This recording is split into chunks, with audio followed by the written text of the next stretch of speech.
Most businesses that are stuck at the same revenue level for months or even years aren't stuck because they're not working hard enough. They're usually stuck because they're solving the wrong problem. And in this video, I'm going to share a framework that will help you understand why you're actually stuck. Because the first step to scaling isn't just doing more, it's actually understanding what your real bottleneck is. Because when you do that, you're going to be able to scale a lot faster. So you're always going to be stuck, because there's always a new revenue goal. You're always going to be stuck in one part of this prison. And that part that you're stuck in is going to be your critical constraint, the thing that's actually stopping you from reaching your next revenue goal. So knowing, again, how to identify where you are within this prison, the thing stopping you from reaching that next level, is what will get you to the next level fastest and actually allow you to scale beyond the revenue that you're at the moment. So in this example, we have the cell, the guards, and the wall.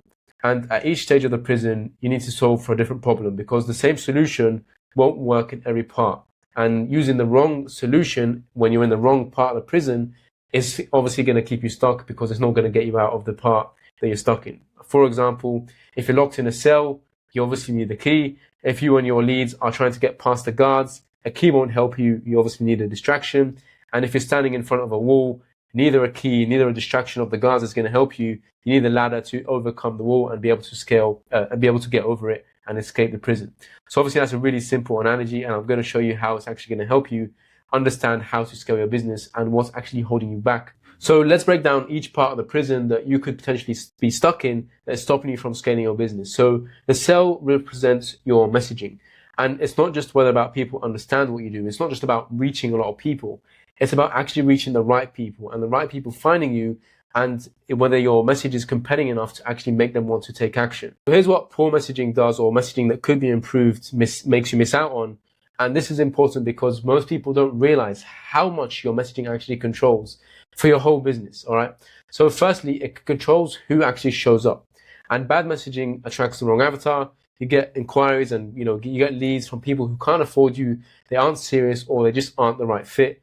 And you end up spending money or like time or energy on people that aren't actually qualified, and those calls lead to nothing and they don't actually make you money. And the second thing, it also controls whether people show up at all. If your message, does actually speak or doesn't speak directly to the pain, your ideal, or to the specific things that the ideal client is going through, is feeling right now, and they want to achieve, then they're just going to scroll past your message. Or if they're already within your ecosystem, for example, they opted in, but your VSL or your post-process passed, the opt-in isn't really dialed in, your messaging isn't cohesive and isn't dialed in, then they're going to have less of a reason to actually show up. Because again, your messaging acts like basically like a filtration and a qualification process, just simply by what you're saying throughout the whole process, throughout the whole, anything that the prospect sees throughout their whole journey is going to control how qualified they are, whether they show up, etc., etc., etc.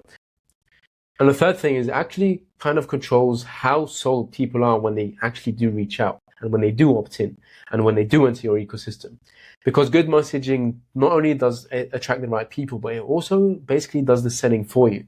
Because when your messaging is sold out in, the people come pre-sold because you just hit every single spot that is important to them, that makes them want to move the needle forward and want to take action. And then when they come in within your ecosystem, you're just basically seeing if they're a good fit for you rather than the other way around. Does that make sense? And as well as that, when your messaging isn't great and when it can be improved, you're just going to end up having more drop-off, more people dropping off throughout the journey because your messaging isn't really hitting the spot for them. And, a lot of the reasons why people don't show up to calls, for example, calls that are booked, is because the call just isn't that important to them. Because if you're very excited about a call, if you've seen an ad and you've opted in and you're very excited about a call, you are going to show up. You don't need to be told, make sure you're on time, make sure you're in a quiet space, all of these things, because you are excited. You want to make the time for something that you see as valuable. So that, again, you can control that with your messaging. And the better your messaging is, the more excited people are going to actually be to show up to that call, and your show rate is also going to increase. So that's just a small example of how powerful and how important your messaging is. And as well as that, if you're running ads, then your ads are going to barely convert if your messaging is really poor. And obviously, it really just depends. There's obviously levels to the messaging. You can have messaging that's doing you well, you're hitting 20, 30K a month, but then you dial in your messaging even more and you double that revenue. So it really just depends. But that's just a general example of how important your messaging actually is. So again, spending more money on ads, posting more content, more traffic isn't actually going to solve the problem, because you're still going to be stuck in that cell, because the problem is your messaging, not the amount of leads and not your funnel. At least the critical problem, the largest bottleneck is the fact that you are stuck in a cell. So you can't climb the wall. There's no point reaching for the wall and trying to climb the wall if you're actually still locked in the cell, which is why the first thing you need to do is make sure you actually dial in your messaging.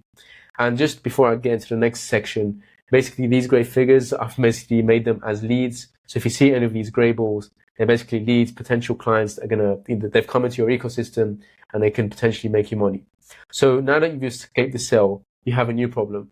People understand your offer, leads are coming in, but the guards keep catching you out. And the guards are essentially, in this case, for this example, they're the drop-off points. And every time there's a drop-off point, you're losing leads. So at this point, the problem isn't your messaging, because you're getting people, you're getting the leads, the opportunities are there. The problem is that you're just wasting the leads, and the leads are leaking. There's too many drop-off points without your funnel, throughout your funnel and throughout your customer's journey. That could be your opt-in rate, your show-up rate, the close rate. That's just 3 small examples. Obviously, a lot more that goes into this. And if you actually, for every lead that slips through that cracks, you're just leaving money on the table. And when you actually fix your funnel and when you optimize specific parts of your funnel, if you increase your close rate, increase your show rate, if you increase your opt-in rate, if you reduce the drop-off points, you're going to let essentially more leads come through. More leads, as you can see here, are going to come through. They're going to go through your funnel. And that means more leads are going to become your clients. And when that happens, you're obviously going to make more money. So now that you've escaped the cell, you've distracted the guards, but now you're at the wall. What does this wall actually mean? Well, firstly, a key obviously isn't going to help you here. And your problem right now isn't distracting more guards, and it's not your messaging. It's that this wall, that's your only constraint. So neither the key nor the distraction matters. What you actually need is a ladder. And that ladder is essentially the traffic. You need more content, post more content. You need to run more ads, spend more money on ads. And you need to do more outreach, reach more people, for example, or you need more referrals. You just need more people to enter your ecosystem. Obviously, that's mainly going to become from your content and from your ads. And simply needing more traffic is the best problem to have, because you can just post more content and spend more money on ads, increase your ad spend. Now, obviously, it's not that simple, but it is a good problem to have, because it means that your funnel is working and your messaging is good. But of course, it really does depend where you're at the moment, what revenue you're at per month. And obviously, once you start to spend more money on ads, once you start to post more content, again, this is only about finding your critical constraint. Again, you could end up going back to another problem where your funnel, again, is an issue. Your opt-in rates aren't that great anymore. Your show-up rate is reducing. Your close rate is reducing. And you need to optimize those things again. So again, it's not really a case where it's only ever one thing that you need to work on. But the key thing that we're focusing on here is the idea that we need to fix the critical constraint. And when we fix the critical constraint, the main thing that is holding your business back from, generating more revenue, you're obviously going to make more money. So again, same revenue, 3 different problems and 3 different escape plans.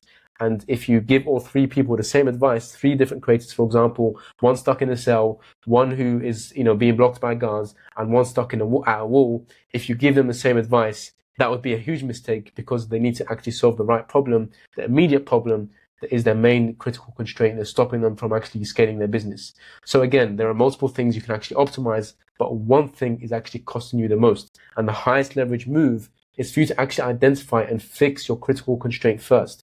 Because again, if you're focusing your energy on fixing the wrong thing, then yes, you might increase your revenue, you might be able to sign more clients, but that's not going to lead you to the most amount of growth. So obviously, in order to actually know how to scale, you must figure out where in this prison you're actually trapped. And your entire funnel, from your content to your ads, all the way to the lead actually becoming your customer, must be actually analyzed, must be tracked, must be understood in order to determine where your actual critical constraint is. So yeah, I hope that analogy was helpful and gave you some clarity. Just a quick prison analogy that I made up. And if you want my personal help in order to help you scale your business so you don't have to waste time and or money guessing what to do, then just DM me the word scale. The link is in my bio for my Instagram. DM me the word scale. We'll have a chat and see if I can actually help you. Because again, if you're solving for the wrong problem, you're still going to stay stuck inside the prison, and you're not actually going to be able to scale your business, or you're not going to be able to scale your business as fast as you want to.